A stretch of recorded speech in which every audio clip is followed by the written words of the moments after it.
Welcome প্রিয় student. আজকে আমরা যে টপিকটা নিয়ে আলোচনা করব সেটি হচ্ছে H2S অর্থাৎ হাইড্রোজেন সালফাইডের সতর্কতা, প্রতিকার ও এখান থেকে তোমাদের যেসব ব্যাখ্যামূলক প্রশ্নগুলো পরীক্ষাতে আসার সম্ভাবনা রয়েছে সেগুলো নিয়ে আলোচনা করব। তো হেডিং করব আমরা কি, যে H2S এর সতর্কতা, H2S এর সতর্কতা। তো H2S কিভাবে প্রস্তুতি করতে হয়, কিভাবে যন্ত্রের সাহায্যে প্রস্তুত করা হয়, এর ধর্মগুলো, এগুলো নিয়ে আমরা খুব সুন্দরভাবে আলোচনা করেছি। তো H2S নিয়ে কাজ করার সময় আমাদের কোন কোন দিকে সতর্কতা অবলম্বন করতে হবে, তো সেগুলো নিয়েই আমরা আলোচনা করব। তো H2S এর ভৌত ধর্মটি জানার সময় আমরা সেখানে দেখেছিলাম যে এই H2S একটা বিষাক্ত পদার্থ। এটি যখন বিষাক্ত পদার্থ, এর জন্য তো সাবধানতা আছেই, অবশ্যই সেগুলো মানতেই হবে। যে H2S অত্যন্ত বিষাক্ত পদার্থ।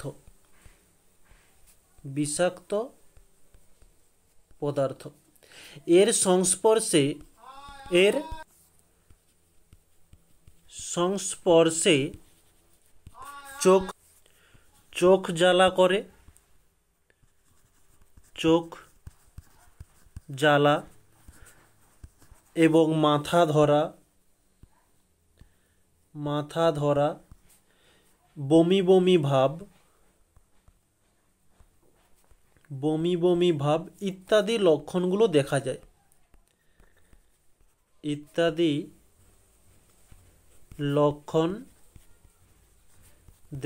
যায়।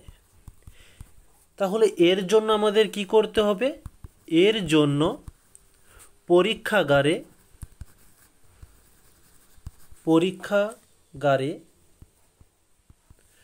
হুড সমেত ধূম্র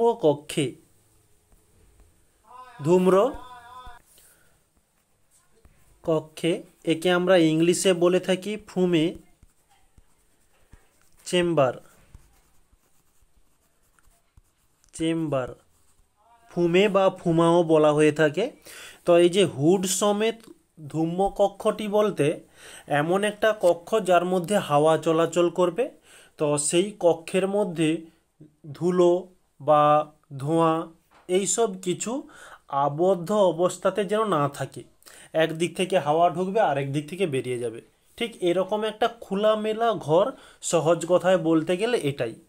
এইরকম কক্ষের মধ্যে পরীক্ষাটি আমাদের করতে হবে।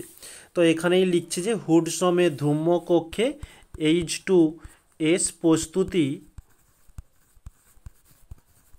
প্রস্তুতির বিক্রিয়া করা দরকার। এটা হচ্ছে আমাদের 1 নম্বর পয়েন্ট হলো। নেক্সট 2 নম্বর পয়েন্ট, H2S আবারও কিন্তু ঠিক প্রথম পয়েন্টটা যেমন করেছি ঠিক অনেকটা একই রকমের, ঠিক উল্টানো টাইপের। কি বলছে দেখো, এই H2S প্রস্তুতির সময় বায়ু রুদ্ধ হওয়া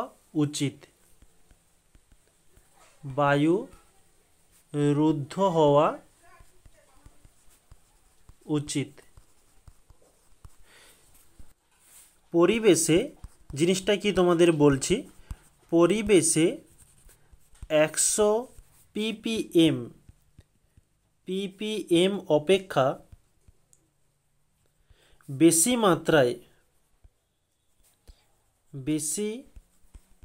মাত্রায় H2S থাকলে ডায়রিয়া,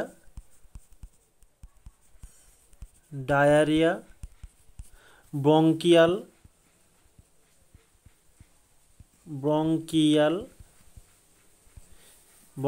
নিউমোনিয়া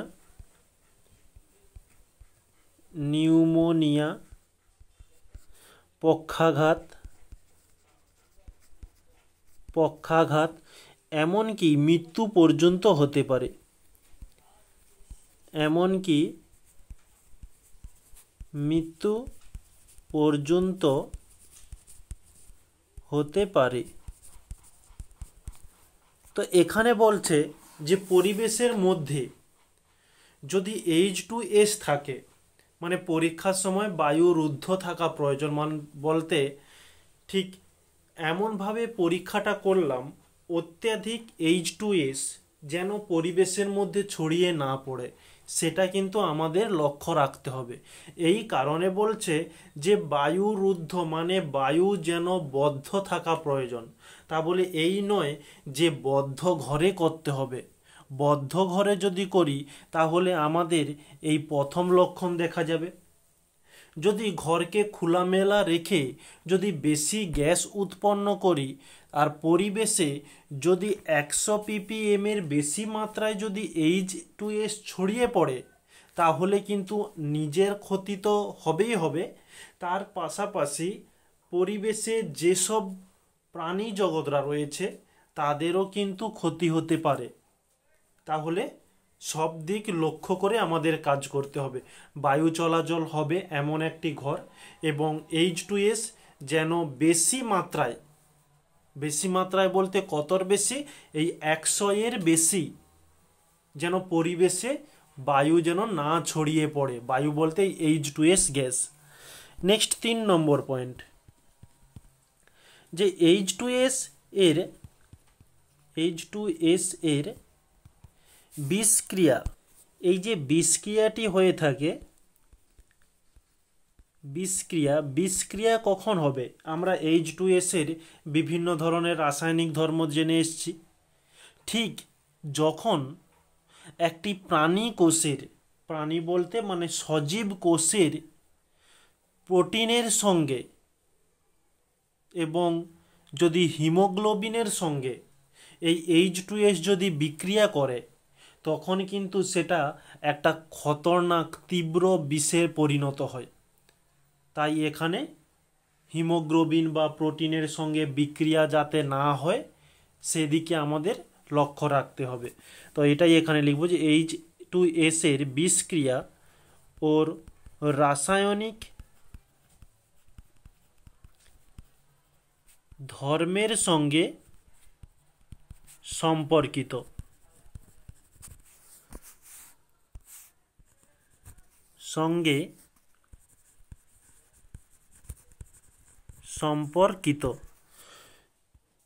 যে সজীব কোষের অত্যাবশ্যক প্রোটিনগুলির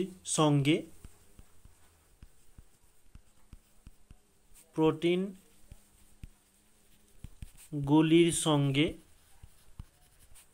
ও রক্তের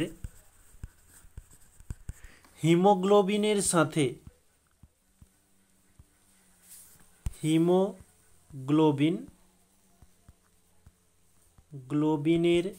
সাথে H2S এর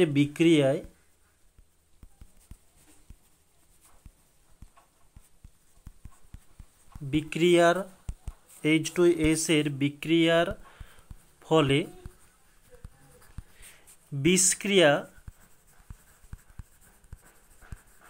বিষক্রিয়া দেখা দেয়। ওকে, নেক্সট 4 নম্বর পয়েন্ট। তো এই H2S পরীক্ষাতে প্রস্তুত করার সময় আমরা কি কি রাসায়নিক দ্রব্য নিয়েছিলাম? যে FES আগে থেকে উল্ফ বোতলে থাকবে, এর মধ্যে H2SO4 ঢালতে হবে। তো এখানে আমাদের সবথেকে গুরুত্বপূর্ণ বিষয় যেটা, এই H2SO4কে খুব ধীরে ধীরে বা আমরা বলতে পারি অল্প অল্পভাবে ঢালতে হবে।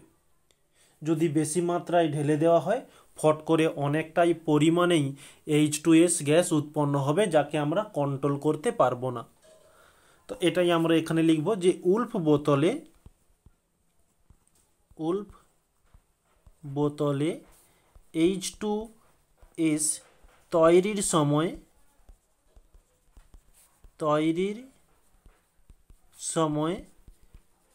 H2SO4 অল্প অল্প ঢালা উচিত একসঙ্গে বেশি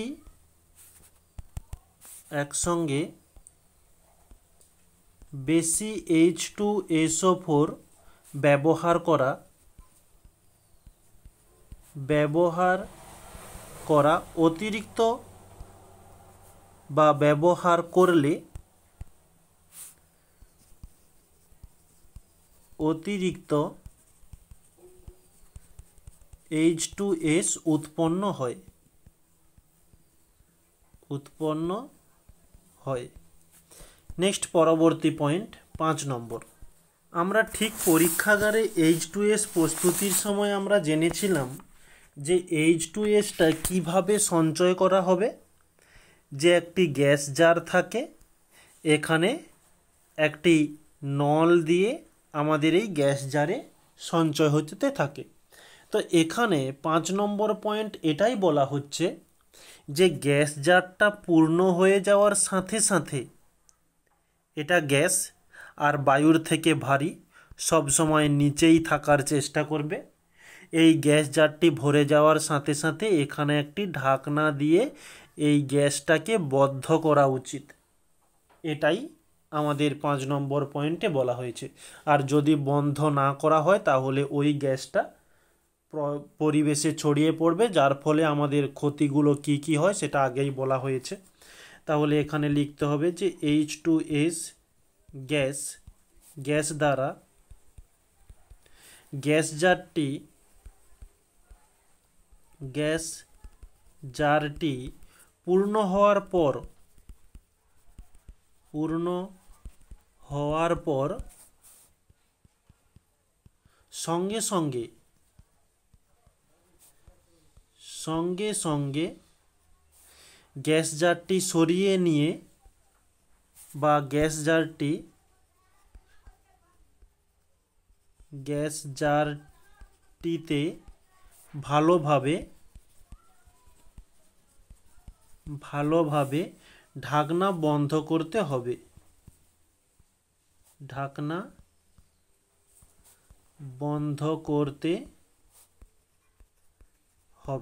ওকে, এই হচ্ছে আমাদের সতর্কতা। এরপরে আমরা প্রতিক্রিয়াতে যাব। তো আমরা পরবর্তী পয়েন্ট করব কি, যে প্রতিক্রিয়া।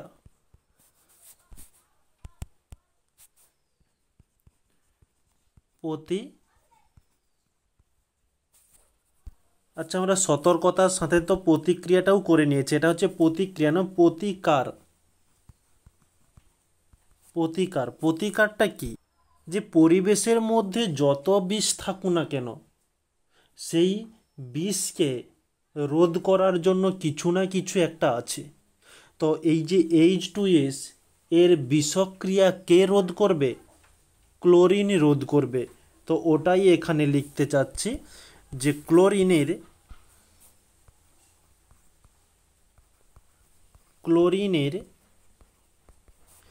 লঘু দ্রবণে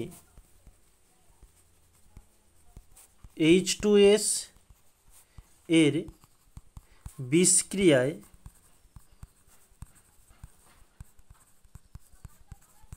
প্রতিষেধক হিসাবে কাজ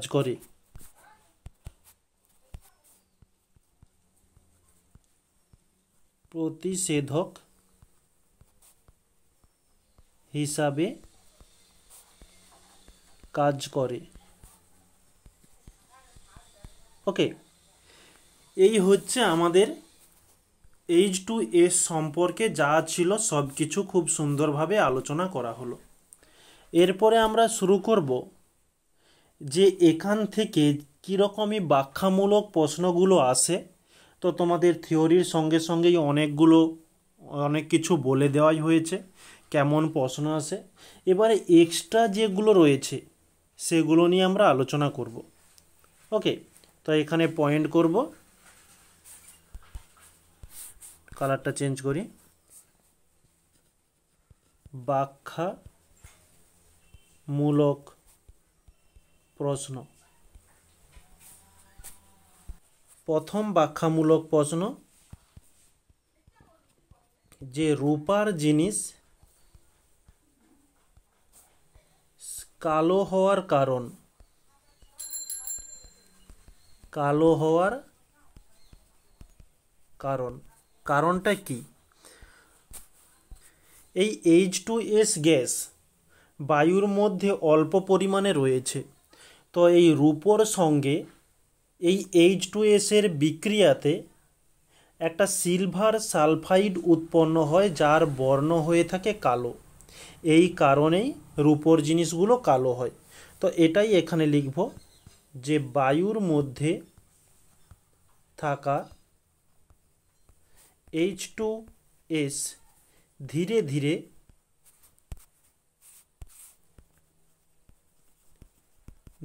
ধীরে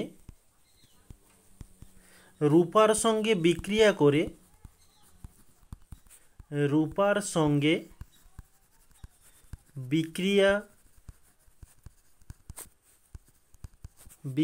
করে সিলভার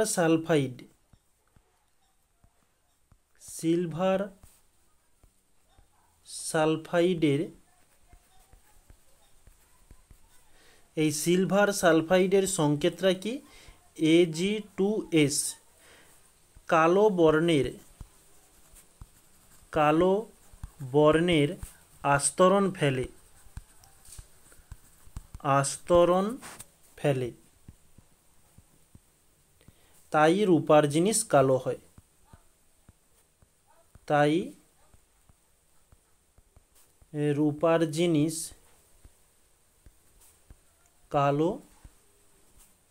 হয়। ওকে, তো এখানে Ag মানে রূপা রয়েছে, এর সঙ্গে তাহলে কোন গ্যাস যাচ্ছে?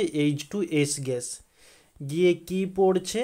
যে Ag2S, যেটা রং হয়ে থাকে কালো, এবং এখানে H2 গ্যাসও উৎপন্ন হয়। আর এটা হচ্ছে খুব ধীরে ধীরে হয়ে থাকে এই বিক্রিয়াটি। নেক্সট, পরবর্তী,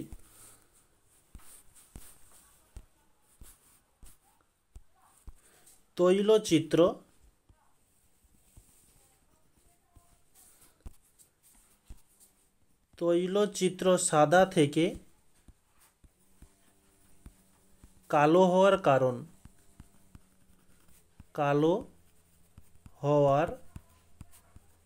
কারণ। এর কারণটা কি? এই যে তৈলচিত্র, এর মধ্যে লেড হোয়াইট নামক এক প্রকারের সাদা রঙের যৌগ থাকে। বিভিন্ন ধরনের যৌগ হয়ে থাকে লেড যুক্ত। সেই সব সাদা যৌগের সঙ্গে এই H2S বিক্রিয়া করে কালো বর্ণের একটা লেড সালফাইড তৈরি করে, সেটাই আমাদের কালো দেখায়। তো ওটাই এখানে লিখব, যে তৈলচিত্রে লেড হোয়াইট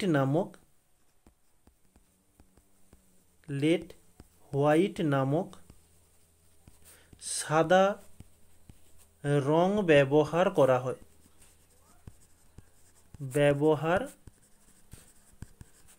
করা হয়, যেখানে লেড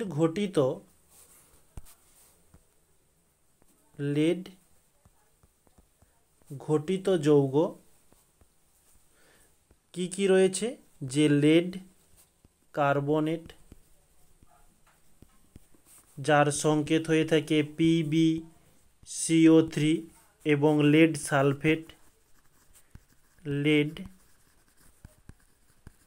সালফেট, যার সংকেত হয় PbSO4। প্রত্যেকটার সঙ্গেই বিক্রিয়া দেখানো হবে।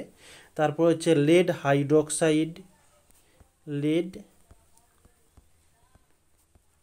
হাইড্রক্সাইড, তো এই যে উদাহরণগুলো দেওয়া হলো এর মধ্যে যে কোনো একটা তৈলচিত্রের মধ্যে অবস্থান করে, আর এদের রঙটা কেমন হয়? সাদা রঙের। এদের সাথে এগুলো যৌগ থাকে, এদের সাথে বাতাসে বা বায়ুতে উপস্থিত H2S যুক্ত হয়ে কালো রঙের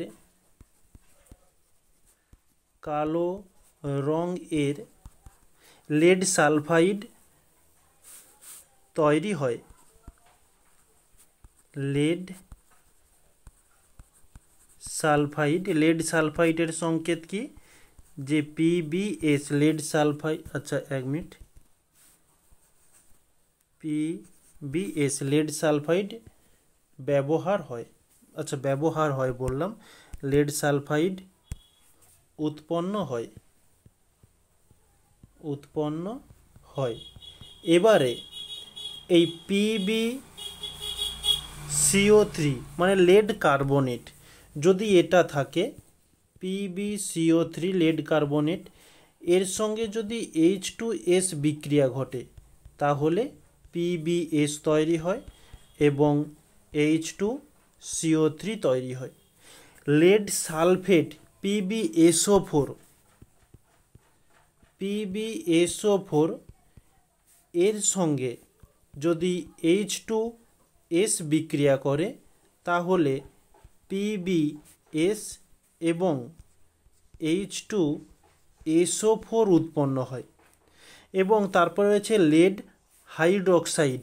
এই যে এখানে লেড হাইড্রোক্সাইড PbOH এর সঙ্গে যদি H2S বিক্রিয়া করে তাহলে PbS তৈরি হয় এবং 2 অণু জল H2O তৈরি হয়ে থাকে। ওকে, তো এই হচ্ছে তৈলচিত্র থেকে, মানে তৈলচিত্র সাদা থেকে কালো হওয়ার কারণ। ওকে, এবারে ঠিক এই জিনিসটাকে যদি একটু ঘুরিয়ে বলি, কালো তো হয়ে গেল, এই কালো থেকে আবার সাদা করব কিভাবে? তার জন্য কিন্তু আলাদা উপায় রয়েছে। তো নেক্সট পেজে তৈলচিত্র কালো থেকে সাদা করার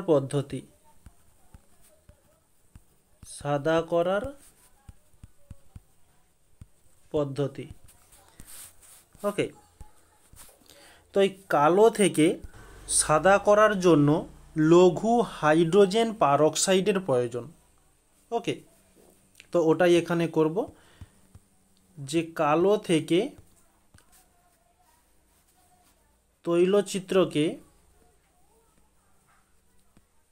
তৈলচিত্রকে সাদা করার জন্য তৈলচিত্রকে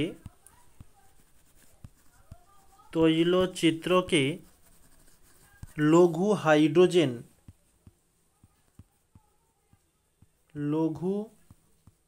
হাইড্রোজেন পারক্সাইড এর সংকেত কি হয়ে থাকে? যে H2O2 দ্রবণ দ্বারা ধুয়ে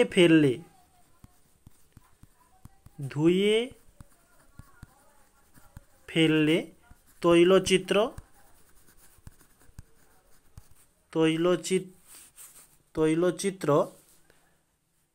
সাদা হয়ে যায়।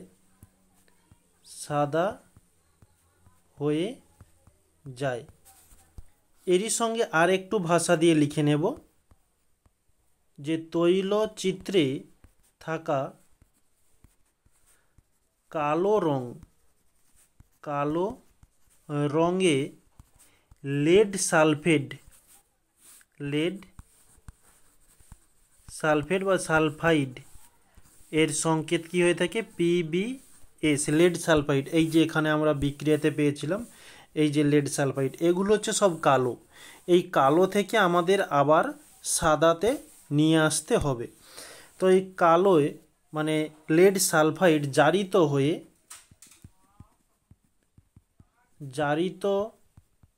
হয়ে দ্রাব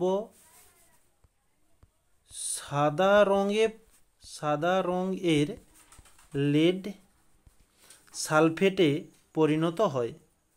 লেড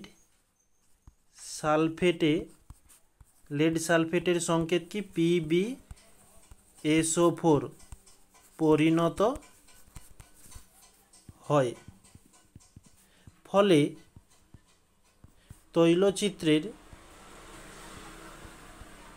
তৈলচিত্রের উজ্জ্বলতা পুনরায় ফিরে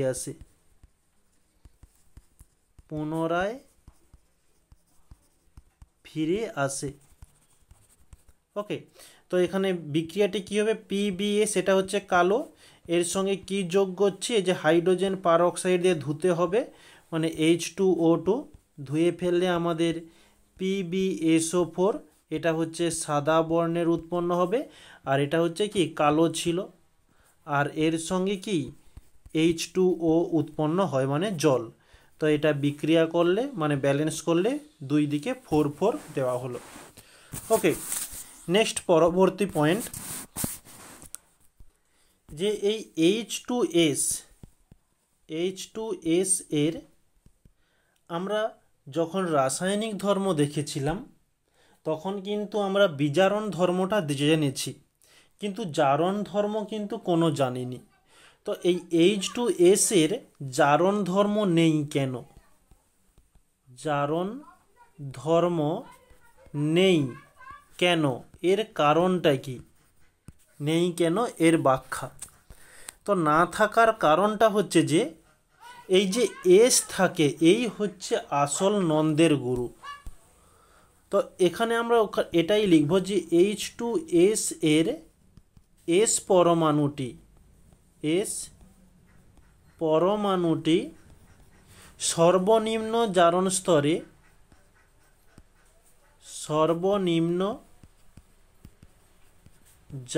স্তরে অবস্থান করে, যেটি হলো -2। তো এখানে লিখতে পারি সুতরাং H2S এর এস পরমাণুর জারণ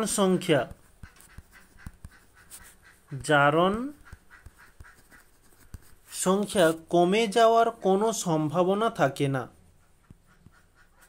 কমে যাওয়ার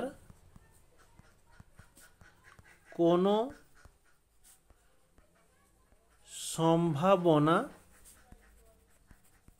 থাকে না, সে তো নিচেই আছে। তো নিচে থাকলে সে আরও কত নিচে যাবে। জারণ মানে নিচে নেমে যাওয়া। কীরকম নিচে? জারণ স্তর যে রয়েছে তার যে তালিকাতে যেসব মৌলগুলো যেখানে অবস্থান করেছে সেখান থেকে কিছুটা নিচে নেমে যায়। ওকে, সেটাই হচ্ছে না, অর্থাৎ ইলেকট্রন গ্রহণ করলে সে নিচে আসবে। অলরেডি সে আগে থেকে ইলেকট্রন অন্যের কাছ থেকে ধার করে নিয়ে বসেই আছে। তো এখানে লিখে দেব যে তাই এটি আর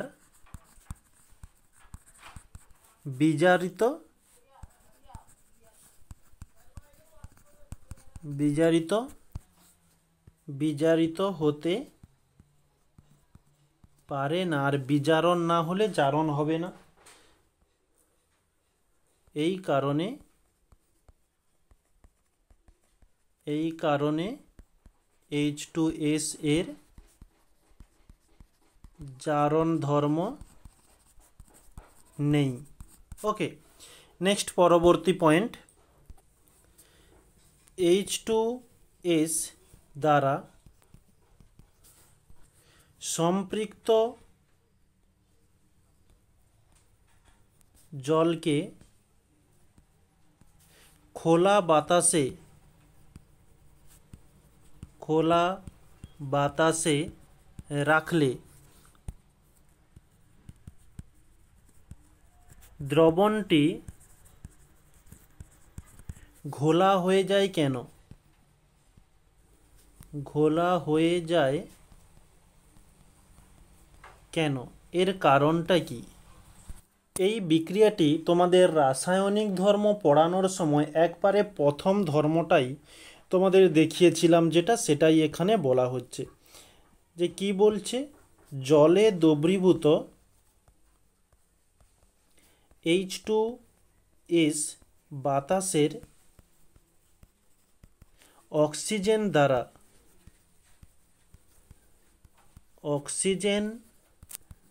দ্বারা ধীরে ধীরে জারিত হয়ে সালফারে পরিণত হয়।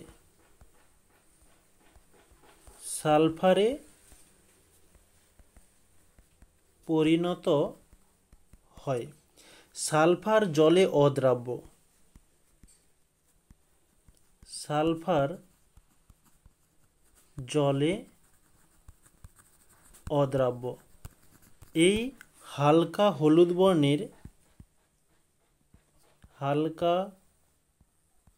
হলুদ বর্ণের সালফার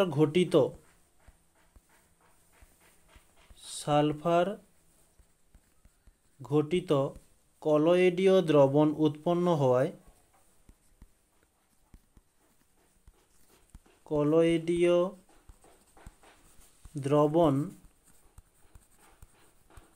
উৎপন্ন হওয়ায় জন্য দ্রবণটিকে ঘোলাটে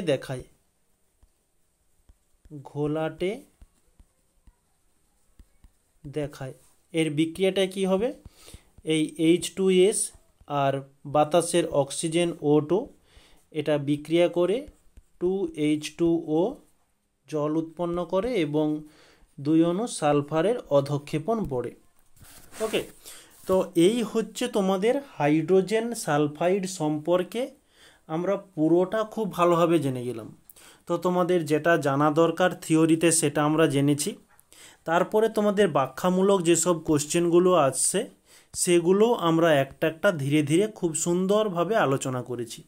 এই ব্যাখ্যামূলক কোশ্চেনগুলো তোমরা প্রশ্নবিচিত্রা বলো, ABTA বলো, পর্ষদ বলো, যাই বলো না কেন প্রত্যেকটাতেই কিন্তু দেখতে পাবে।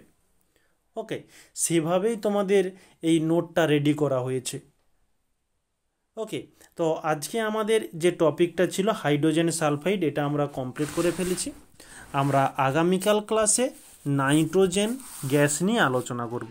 ওকে, তো সবাইকে থ্যাংক ইউ বলে ক্লাসটি এখানে সমাপ্ত করছি। আর পিডিএফটা তোমরা জানো কোথা থেকে পাবে, ক্লাসের নিচে টেলিগ্রামের লিঙ্ক রয়েছে, ওখানে ক্লিক করে জয়েন্ট হয়ে গেলেই গ্রুপের মধ্যেই পেয়ে যাবে। ওকে, ক্লাসটা শেষ হওয়ার কিছুক্ষণ পর ওখানে আপলোড করা হয়।